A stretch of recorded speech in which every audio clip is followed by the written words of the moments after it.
during this period of time, change, how I feel about change, my emotions about change, it's never ending. All right, so January 30th, right after the new moon, 3 days after Mercury enters Aquarius, we have Uranus in Taurus going direct. And it is an interesting time. Um, Venus is at its later degrees of Pisces. We have Mars, 20 degrees of Cancer. Moon has just finished, obviously, being with Sun, but more importantly, it's just finished the initial start to the square. And during that day, Uranus is literally going to go direct, right?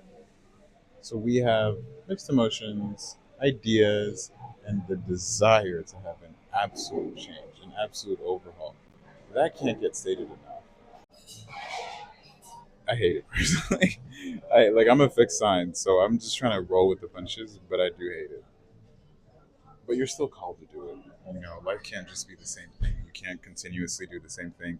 I'm trying to do change myself. I'm trying different places to record. I'm showing my face more often. I'm trying to be not like a Scorpio and to be open to having myself out there. Change. But let's talk about Uranus because we know it's a sign that will change. It will cause rebellions and it will increase a lot. We know that Mercury or Gemini is going to be in Uranus later on this year. But as we finally get Uranus going direct and moving forward, the squares that it's going to be having with the moon is just a short time. So we want to really assess, okay, well, who else is being affected by these squares? You kind of want to look to see where in your chart Uranus has already been in Taurus, and you know that because you've been dealing with it for years. Then you want to see, okay, where's Aquarius and what could, in essence, be woken up? The ruler of Uranus is Aquarius, and we've been in Aquarius season for a little bit. We've had a stellium in Aquarius a lot, actually. So, Sun, Mercury, Pluto, already in Aquarius, the way you're seeing yourself, the way you're thinking, the way you're feeling, and expressing it, communicating it. It's got to change. Again, I know.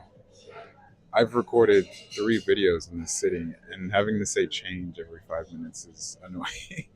But that's what it is. It's a continual process of evolution, but making sure it is towards a better version of yourself and not just, like I said, mixing the dirt around. That does nothing and it wastes your time. Once again, Jupiter is going to trine all the Aquarius placements. So not only are we getting change, but it's going to be quite a bit. Thankfully, Jupiter's not direct because, wow, things would be really chaotic. Like, really chaotic. Like this coffee shop. There's a million things happening. There are people staring at me. There are people coming in and out. A police officer just walked in. A lot of chaos. But I'm still recording because I have something that I cemented. When did I cement that? The Venus and Saturn conjunction, creating a long-term ideal and goal. Obviously, that's going to keep getting better as we've had the previous transits. But that main theme for yourself, the North Node, it's in Pisces. And I've touched upon it a few times, but I'm going to come back to it in this instance because the North Node and Neptune being a big reason why we're where we are with social media in general. But in this chart, it's going to sextile the Uranus. And I look at that and I feel like, let's say you're a tarot reader and you get a new deck and you're like, oh wow, like I'm going to start doing readings. And you're like, wow, there's a whole new way for me to do readings. And it's like, I was doing it in a way before that worked, and then I changed something that was my foundation. Ergo, trying a whole new deck. And now all of a sudden, my readings feel different. They feel new, and it's like, wow, there's a whole new world that I have to adventure. Uranus and Taurus, sextile, Neptune and Aquarius, and also the North Node in Pisces. That's a really good example for me to use. But I don't know how it's going to show for you because where you have Pisces is also consequently where you're being taught to let go of something, right? Because the South Node. When I think of Saturn, if Saturn is opposing your Virgo placements, or in this same instance, it's squaring Jupiter, it's like, hey, like, what do I have to reduce maybe to be able to create a new version of myself and rebrand? That's a lot going on there because it's like I have a lot of options, but then I want to be creative and change things up, but I don't know what to pick. And I look at that and I say, pick something that continues with the overall theme, but it's just enough to actually make it new. And that's why I said a tarot card reader getting a new deck, they probably don't want to do that. They might have like a variety and assortment of it, but they don't want to get a whole new deck, most likely. Let's say you're not into tarot, right?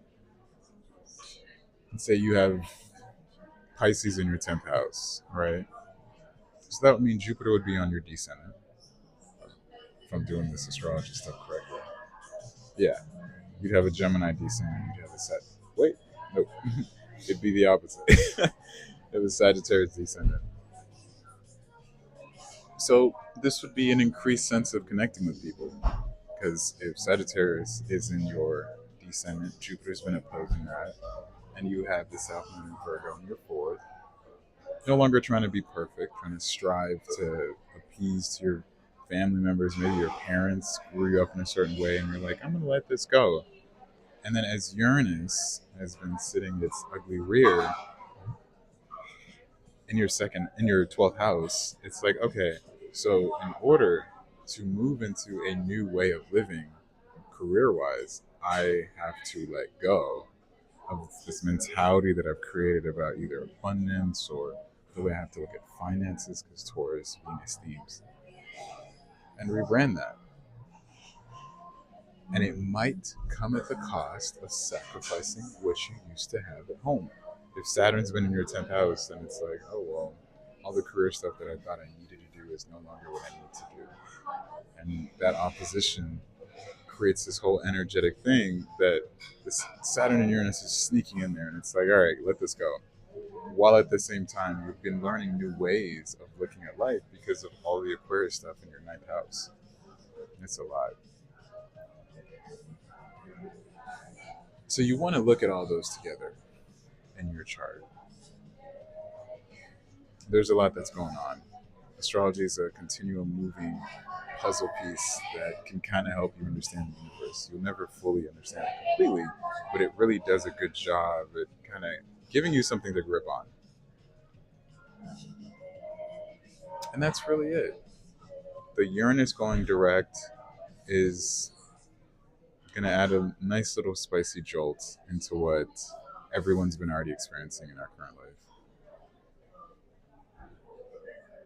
As you will know, the current president of our country has a very strong history with the transit of Uranus when I'll go conjunct that attempt. So I'm curious to see how this plays out for said president because that's our president in chief, right? That's the person guiding this country, and the way that he looks or the things he does reflect and affect all of us together. So, yeah.